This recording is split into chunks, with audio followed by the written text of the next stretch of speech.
Right now, we're observing a notable spike in banking sentiment, with a sentiment score of plus 0.12 and momentum at plus 0.29. This surge is particularly striking as it exceeds historical baselines, indicating an uptick in positive sentiment that hasn't been this pronounced in recent weeks. Our API returns comprehensive insights, including sentiment scores, momentum, and semantic clusters, 19 in this case, allowing you to dive deep into the nuances of public perception.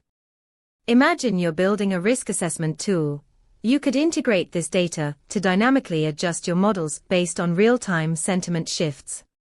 To explore how to implement this, head over to pulsebit.lojenterprise.com/docs.